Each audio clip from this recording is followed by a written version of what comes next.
Welcome to Season 3 of the Knack for Business podcast. Over 300 episodes strong, we're here to ignite your entrepreneurial spirit with fresh insights, networking gems, and creative strategies that elevate your game. Are you ready to discover what your Knack for Business truly is? Your hosts are Bernie Franzgrote from Creative Insight and Wayne Pratt from Motivate You Inc. Today's topic is unlock bigger opportunities and lasting alliances. So, a question for the audience.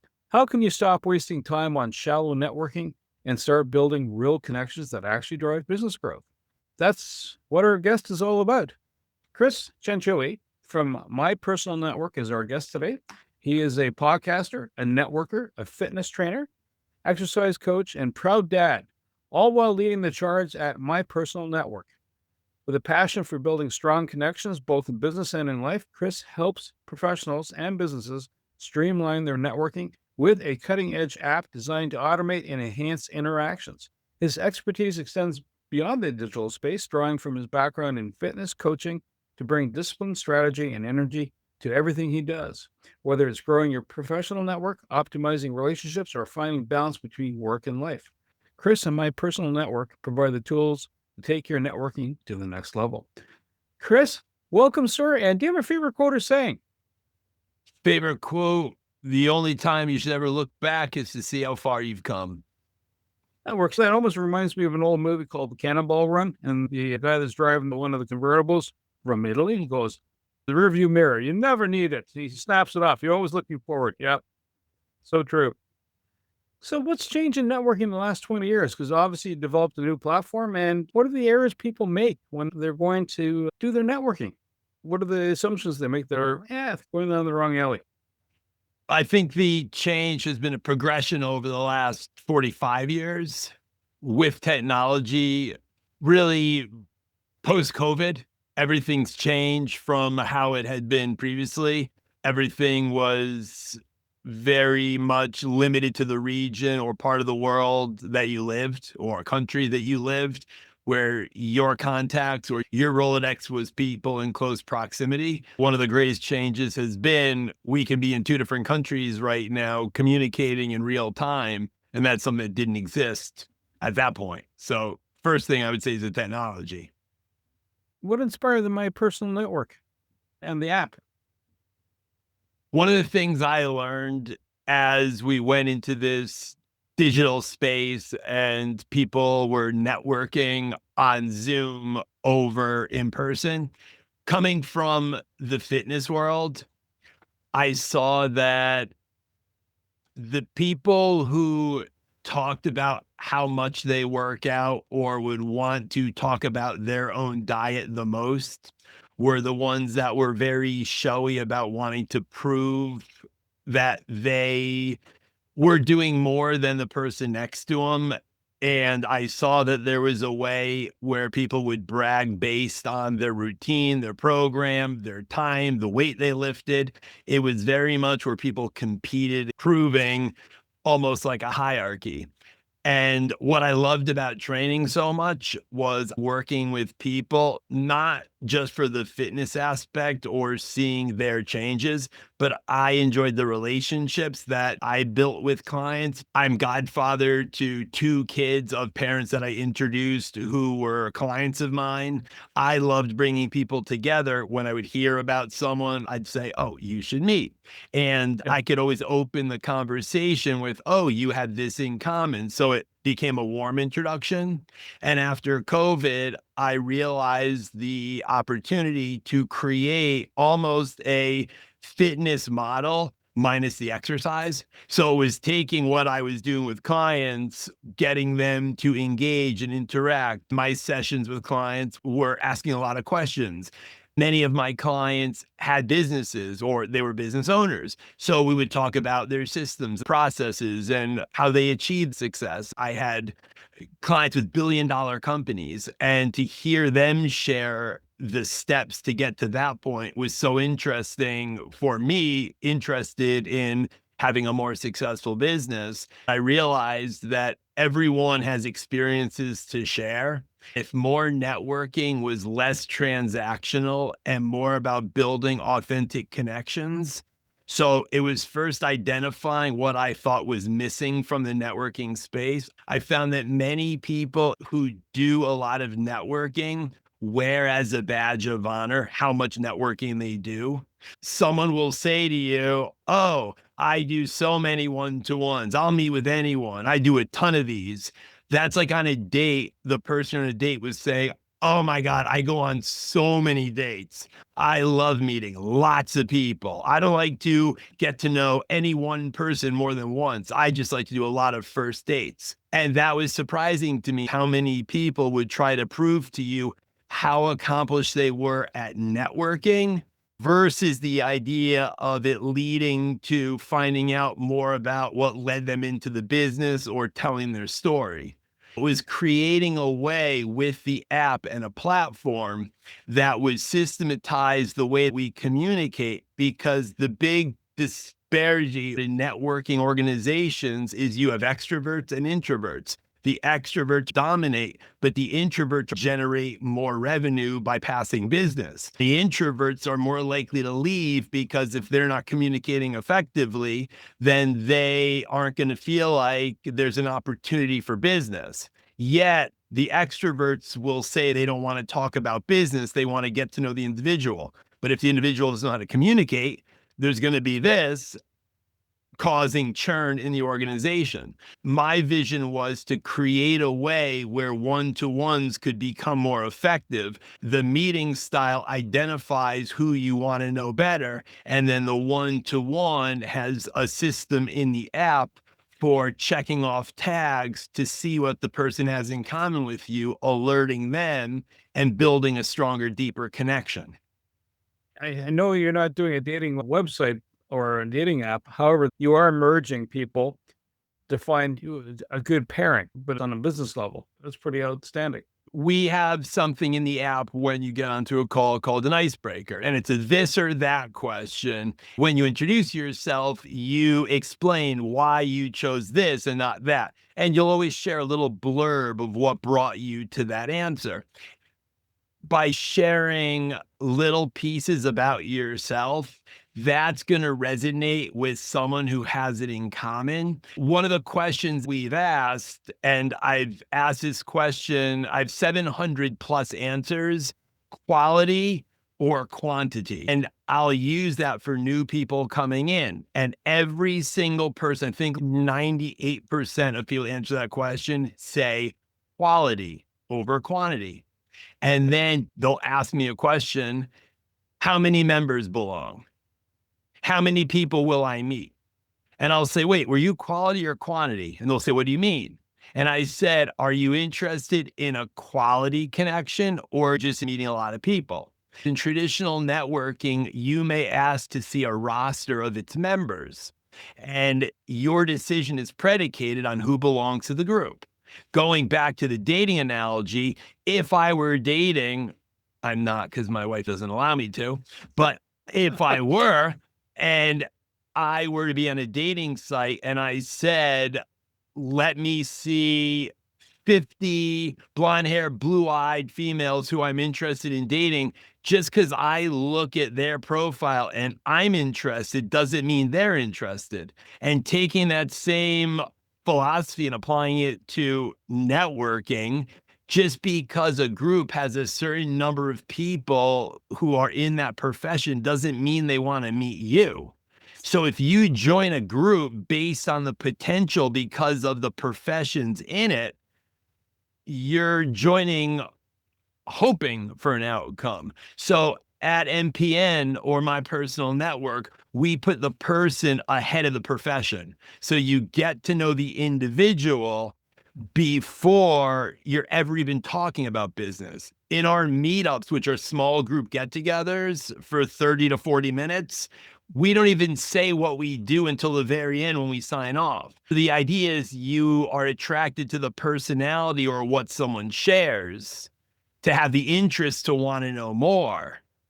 And that's when you learn what they do. We just share as a matter of fact. So you're more likely to remember them when the opportunity arises. You've got this wonderful hybrid where you have automation and artificial intelligence and the human touch. And I would have thought that those two people would be arguing one side or another, but you seem to have combined them. So there's no AI whatsoever. And the way that our platform works is it's based on levels of engagement. What I realized with networking is everyone is very focused on who they want to meet. It's one-sided. So often people will want to go to a meet. You'll hear people say, oh, it didn't cost anything, so let's see what I can get from it. Or hopefully I'll get something from it. So people go in with an idea of what can they take. And we can say lots of cliche things like know and trust, and you need to get to know someone first. People refer for one reason and one reason only, and that is that they value the person they are referring. It's not like trust, it's value. Because if you value someone, you belong to one of the traditional networking groups where you have a certain number of referrals that you have to pass, otherwise you're out. The reason you are motivated to pass that referral is you value being a member of that organization and you don't want to be kicked out. So even if it's not a real referral or it's a BS lead, you will pass that because you don't want to be kicked out of the group. So you're doing what's expected of you. But that same value can be based on the relationship you have with someone. The fear isn't being kicked out. You want to refer someone because you value them as, dare I say, a friend. If you value the individual and you know their situation, and you know that they have 2 kids in college and know someone who needs their service, you're more likely to refer them. Through our app, you connect the person by just entering their first name, last name, email, and the emails are already crafted. So you can not only send an email to introduce 2 people, but you have a record of the introduction being made so that you can follow up to see how did it go? Were you guys able to connect? So no AI, everything is done through the input that an individual uses. When someone meets with someone else, they click tags about what they had in common with the other person.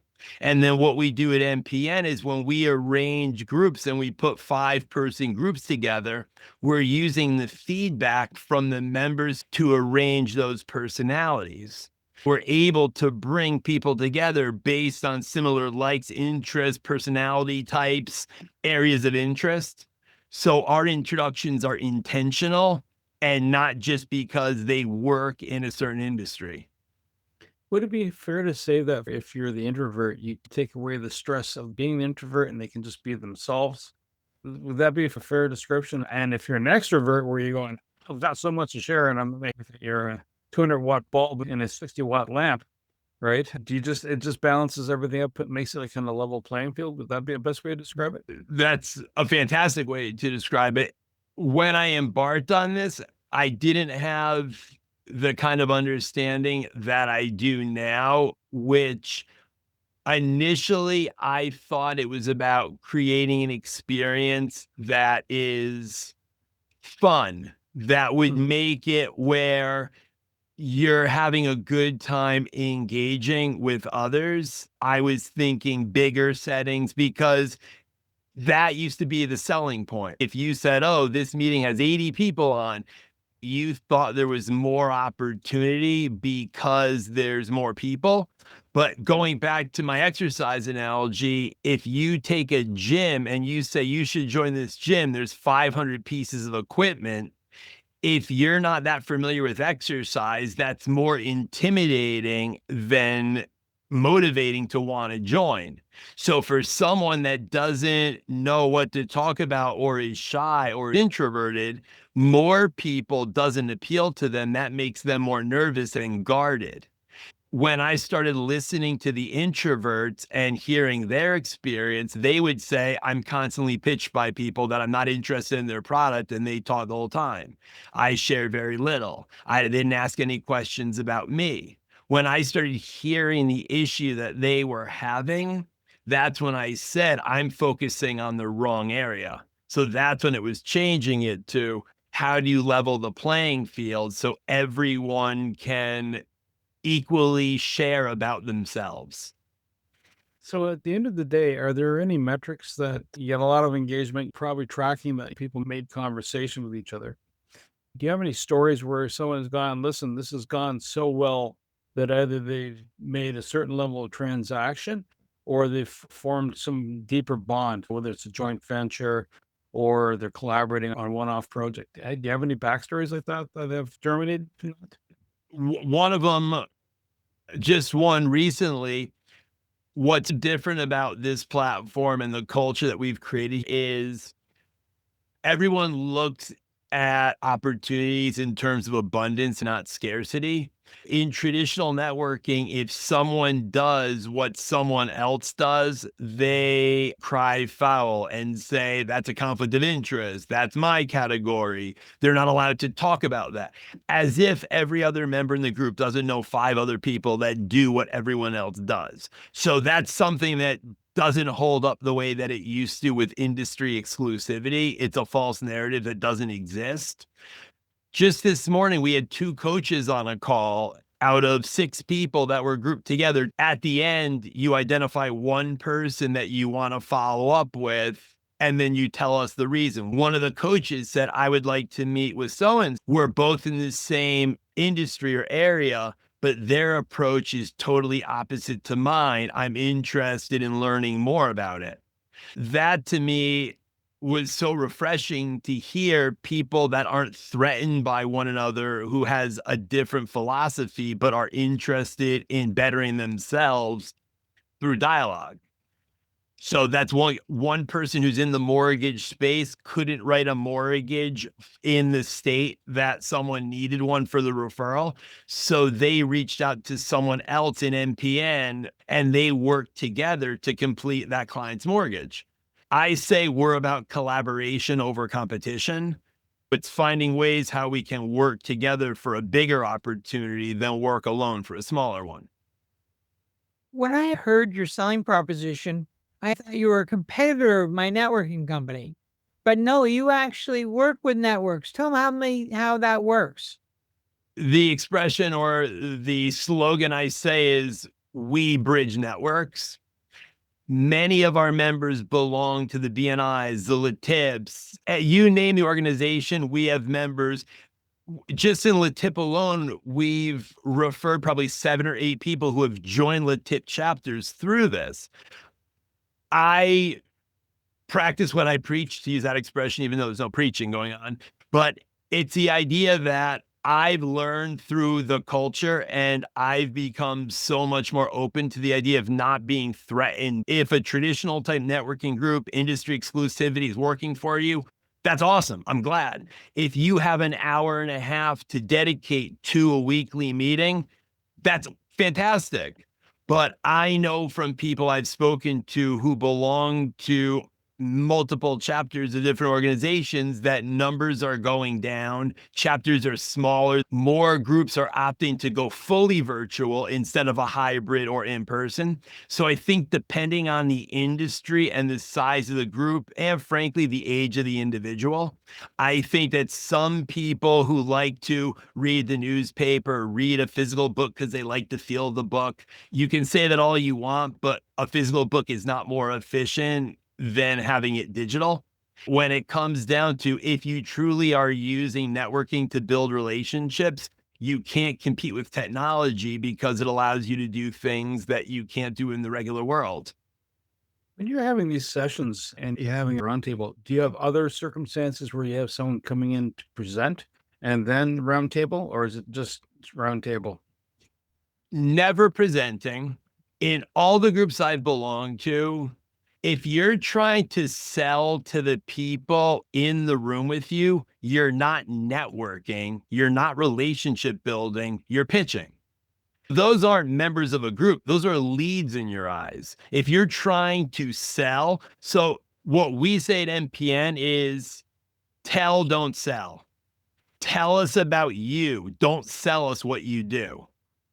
There's no reason for presentation because no one wants to hear about your business. They just want to hear that if they have an issue, you can solve it. They don't want to go into the features. They just want the benefits. Presentations, in my opinion, are worthless. I would rather hear experiences that you've had in situations. Just because a presentation is given doesn't mean everyone's even paying attention to it. That to me is where someone who's extroverted is going to have a much better experience than someone introverted. I would rather help the introverts deliver their message. Our format is always you are sharing about you. We put individuals into 5-person groups. In that 5-person group, it's called a meetup. A meetup only has those 5 people, at most 6. Each person answers 3 icebreakers, which are this or that. They select a question from the drop down, and that makes up 3 rounds in our meetup. Round 1 is everyone introduces themselves, where they're zooming in from, and then their answers to the icebreakers. Round 2 involves each attendee asking their question, calling on others in order, and then sharing their answer last. Round reminding everyone who you are, where you are, who stood out to you, and what resonated and piqued your interest. Then tell us the service you offer in a sentence, not as a pitch. Whoever you select in the app, you click their picture and schedule one-to-one. That sends a request so they can schedule with you at that moment. So you have all the pieces where in the moment, the tools are there to do that deeper connection. Somebody feels, hey, connect with this person. There seems to be a lot of common ground, which is pretty outstanding. What's the science behind this? Is it something you just don't test it, or is there a science that comes from a certain source?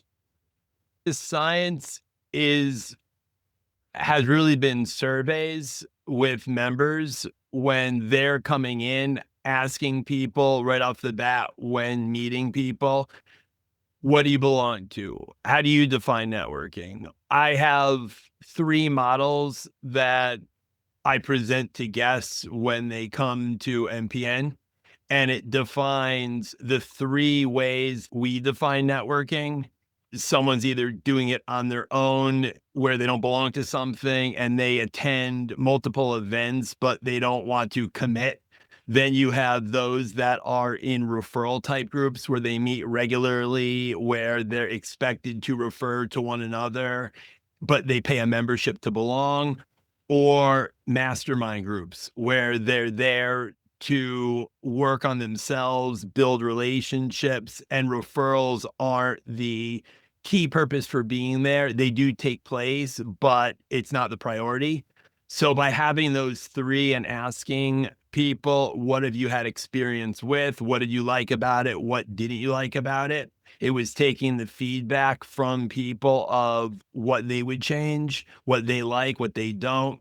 And that's when it became creating the 3 model approach.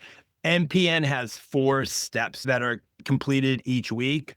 The first step is you attend that meetup where you engage in a small group. The second step is initiating a follow-up in the app for who you'd like to have a one-to-one with to learn more. The third step is having your one-to-one with that person. And the fourth step is using the app to recap, which is clicking tags about what they said and then selecting 3 adjectives to describe how they came across to you. And then you select a follow-up date. Because what was surprising to me in the surveys is how few, it was under 5% of people said that they ever have a second one-to-one. If you just take that and look at how much time have you wasted of your life that you'll never get back meeting with people who you're never going to talk to again. It's like being on an airplane sitting next to someone for 2 hours, having a conversation and then never talk to them again. That's what most people do when they network. And they're busy, but they're not productive. So what I want to do is help people be more productive with their time, something in common with you, or you can relate to what they've shared. you express interest to follow up, you have your one-to-one. And by recording that information, not only does it allow the other person to know what you know about them, but you also give a rating to the conversation based on 5 stars, and only the user can see their overall rating. It's like Uber, how instead of just the passenger rating the driver can rate the passenger. The passenger feels like they're in a position of authority, if you will, where they can complain about the car was dirty, there was this, there was music. I love how they level the playing field, how the driver can say they were a lousy passenger, they this, they that. So I want to take that same philosophy and make it where instead of someone just telling you how great they are and how connected and how they know everyone, here in the app, you can see exactly how engaged someone is, because each time they complete those 4 actions, it changes their border color. You see who's highly engaged and more likely to remember you. You can't refer people you don't remember. So the whole idea is if I can make you more memorable, members are more likely to refer you because they remember you. The common fallacy is it's not what you know, it's who you know. Totally wrong. It's not what you know. It's not who you know. It's who you know that knows what you know. Because if they don't know what you know, they can't tell others about you. So that's what NPN is. It's recording what stood out and how you came across. So anyone in sales can see. And that was eye-opening to me. For me to only be just under 4 stars when I started using this, I realized I was pitching NPN too much and not having an authentic conversation. I started saying something a couple of years ago. It's surprising how someone with bad breath can't smell their own breath when their nose is just above their mouth. Often we criticize behaviors that we don't even know we do. And I realized through my own platform that I wasn't coming across the way in my mind I was. And that forced me to change my behaviors to bring it up to just under 5 stars. I even coded it where I can't look to see who's given ratings. So I don't know who gave me negative ratings. And that's how I wanted it to be, where it has total anonymity, where you don't know who's raking. Even when you complete a one-to-one, it doesn't give the feedback right away. There's a lag time on it until you've done a certain number of one-to-ones so that it skews it so you don't know who gave you what rating. I wanted to protect people's privacy like that. So you can give feedback that's constructive to help people raise awareness about how they come across others. Because when people join networking groups and don't get business, they never believe that maybe it's them.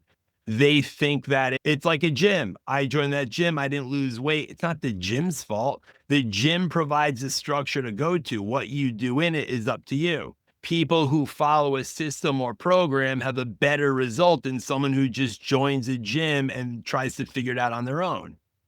So it's taking that same model. It's a meal prep service where you just heat and eat versus I'm going to teach you about nutrition. I'm going to teach you how to cook your foods. That's all well and good. But at the end of the day, people want the result. They don't want additional work. They already have a job. Networking is not their job. Chris, you are a fitness coach. Yep. You tried to fix your own problem because of what you saw in your own business. Tell us that story. I was an exercise physiologist, got into grad school in the same area. At that time, I was doing strength testing for the New York Islanders because my school's graduate program worked with this hockey organization because we were 10 minutes away from where they played. And I wanted to get into the working with athletes because, like everyone that thinks it's going to be so great, I wanted to work with those elite individuals because their strength is just out of this world. It's so impressive. I started working with a lot of different professional athletes in different sports. And then I started working with people in the music industry, really with a lot of producers and people in athletics and music. And I was traveling with different artists, going different states each week. I was flying somewhere else. And I didn't like that as much as I enjoyed working with regular people. The greatest compliment I got from clients wasn't because of the weight they lost or the strength they attained. When people told me, I've never been able to be consistent with exercise and I haven't missed a week working out with you in 2 years, like knowing that I could keep someone's attention and keep them motivated. At the end of the day, my clients weren't having this huge weight loss change or this huge strength gain. They were healthy. They felt good. They were able to talk at the end of the day and get things off their chest. They were able to talk about themselves with someone who wanted to listen and hear them. And I saw the value in that right away. What appealed to me about exercise was the communication that took place under the guise of exercise. You also are into podcasting. Has your podcasting blended in with this process, or is that a separate line? I actually stopped podcasting. I've been on the cusp of multiple things very early on. In 2004, 5, and 6, when I was traveling with different artists, my web designer showed me my new website. There was a little microphone image and it's an apple over it. And I was like, what's that? And he said, this is a new thing called podcasting. And I was like, what is it? And he said, well, it's like radio, but it's through the computer. I'm like, where's the video player? No video. It's audio. I go, this is the dumbest thing I've ever heard. This thing, there's no way this thing is going to last. I said the same thing about the internet in 1999. So my track record is great at predicting this. He started a podcast back in 2004, and he would have me on regularly to talk. His podcast was about travel, and he would have me on to do segments for how you can exercise in hotel rooms or when on vacation. I did 8 episodes with him. I started doing it during the pandemic, and I found it to be very challenging, and I tip my hat to anyone who's done more than 10 episodes of a podcast, because it's very hard to be consistent with it, to not just get guests, but to even maintain your own interest in it. I found it to be very challenging to have a podcast.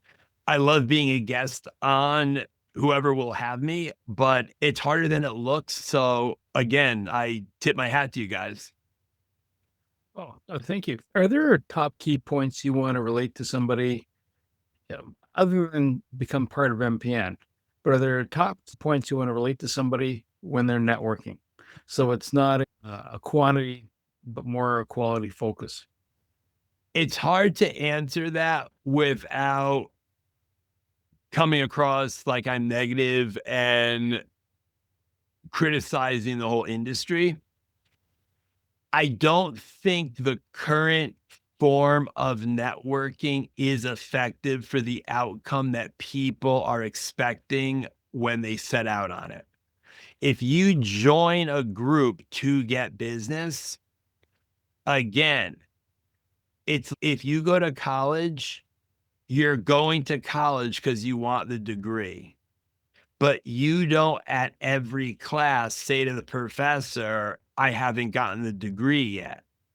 Or if you start investing, you're not calling your broker to say, why isn't there over $1 million in my account? It's been 2 months. I got to remember that line. What'll happen next? But we can laugh at that as we say, yet people will join a networking group and they think, and unfortunately, comparing it again to exercise, when someone has a bad weekend with their eating, they'll make a statement like, oh, I was so bad. On Monday, I'm going to run 10 miles. I'm going to work out for 5 hours. First off, no, you're not. And secondly, it's not going to do anything more because you do extra. That people complain when they're busy and complain when they're slow because they'll get onto a call and say, oh, I'm so busy. Isn't that what your goal was? So I think people inherently want to complain. And that's why I don't like a model, or the best way to say this would be the NPN model isn't about you telling about your accomplishments in a braggadocious way. You're answering questions to share your experience with situations that, if you read between the lines, you can hear what someone's saying. But it's getting to know the individual who had the accomplishment, not just hearing the accomplishment. In networking, people will make themselves unrelatable without intending to. If I stand in front of a room and say, I'm a financial advisor, I work with high net worth individuals, yada, yada, I'm so great, you're going to intimidate people to even want to make a referral or introduction, because they're going to question, is my person high net worth enough? So you almost increase the doubt, because I thought everyone in the space was like me, and I may have even looked slightly down on others, thinking I know what my worth is. I know my value. And I'm saying that because I realize that if everyone is doing that, you have lots of people talking and no one really listening. Unfortunately, the only people that are listening are the more introverted people, but they're not having a good experience listening. It's only motivating them to want to quit the group that they belong to. That's why with NPN, it was creating a format where it's asking questions. The best way to get to know someone is to ask them questions. So by giving introverts questions to choose instead of questions, and our questions are asked in a certain way, following like a bank code or DISC with personality testing. So we phrase the questions where it's always, what's one way? What's one accomplishment? Who's one person? So it's sharing something concise to reveal something about you. No, actually, refines and defines. How big a geography does NPN work in? And how do we get a hold of you if they want to learn more? Most of our members are across the United States and Canada. Actually, everyone. It's United States and Canada. West Coast, East Coast, Canada. So looking for more of the middle of the country. I like to say what's very unique about NPN is we build your network. We don't grow your network. And the difference is like this. You look at a garden where you're growing flowers and you spend a lot of time, effort, and energy to have a beautiful garden with beautiful flowers. It doesn't take long for a weed to get in and destroy the beauty of what you create with the flowers. Weeds grow faster and they can destroy what you work so hard on. When you build something, you can be more strategic. If something isn't working, you can make adjustments. When it comes to one's network, if you grow it, that's what changes the culture in organizations. Individuals can change that for good or bad. Audiences come and go. Communities come and go. You get tired of a community. We're building a network, and in network are trusted contacts or relationships, professional relationships that are authentic. And you can learn more at mypersonalnetwork.org, where you can register to attend one of our meetups, check it out firsthand. I really think that we're going to redefine networking and disrupt the space, because instead of joining someone else's network, you can build your own. Why fill a seat that once you leave, someone else is going to take up? You can build a network that you're the center of. And that's what you do at NPN. You are the center of your network. Excellent. If someone wants to embed NPN into their space, you have the platform for it. They can germinate from being in one of your sessions and then create their own sessions. Yeah, there's a format how we go about doing it, but there's a very aggressive growth strategy that we're starting to implement. I believe a lot of people will become interested in being part of it because of the opportunity behind it.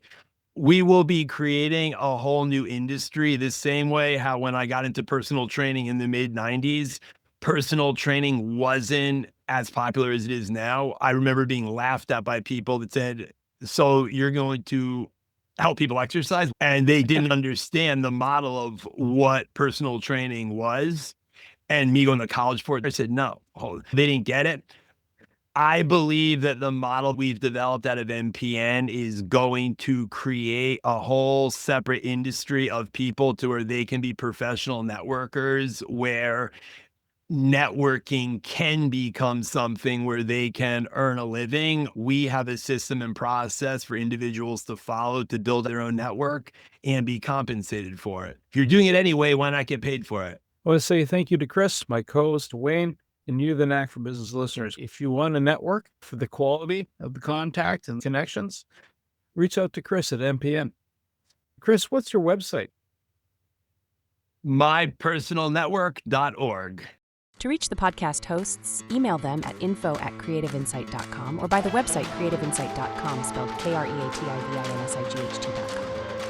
To reach Wayne at his email, wayne@motive8u.ca, that is MOTIVE, the numeral 8 and the letter u.ca, or his website, motive8u.ca. If you would like to be a guest on this podcast and share your knowledge, let us know. We would also appreciate your feedback on the content or format. Check the show notes for more details. For these podcasts, we like to acknowledge the support and thanks to the following people.